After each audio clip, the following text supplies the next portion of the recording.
مولانا روم بہت خوبصورت بات کرتے ہیں کہ ہر ایک محبوب خوبصورت ہوتا ہے، حسین ہوتا ہے، لیکن یہ ضروری نہیں کہ ہر وہ شخص جو حسین ہو وہ محبوب بھی ہو۔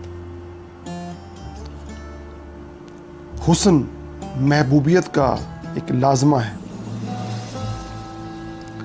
اور محبوبیت اصل ہے۔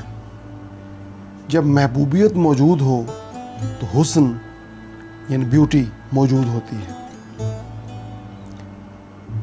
کسی چیز کا جزو اپنے کل سے جدا نہیں ہوتا، وہ کل کے تابع ہوتا ہے۔ مجنون کے زمانے میں لیلا سے زیادہ خوبصورت اور حسین عورتیں موجود تھیں، لیکن وہ مجنون کے محبوب نہ تھیں۔ لوگوں نے ایک دفعہ جناب مجنون سے کہا کہ ہم لیلا سے زیادہ خوبصورت اور حسین چہرے آپ کے سامنے پیش کیے دیتے ہیں، تو مجنون نے بڑی خوبصورت بات کی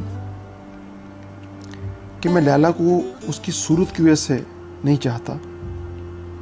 لیلا صورت نہیں ہے، لیلا آپ سمجھے جیسے میرے ہاتھوں میں ایک جام ہے، میں اس جام سے شراب پیتا ہوں، اور تمہاری نظر کس پر ہے؟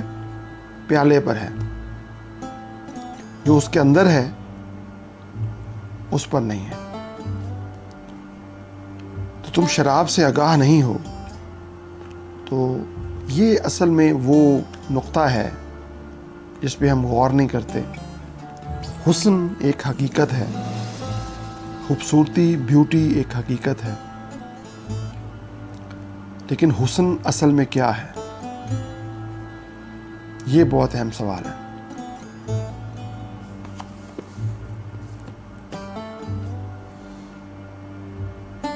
اپنا خیال رکھیں۔ اللہ آپ کو حامی و ناصر ہو۔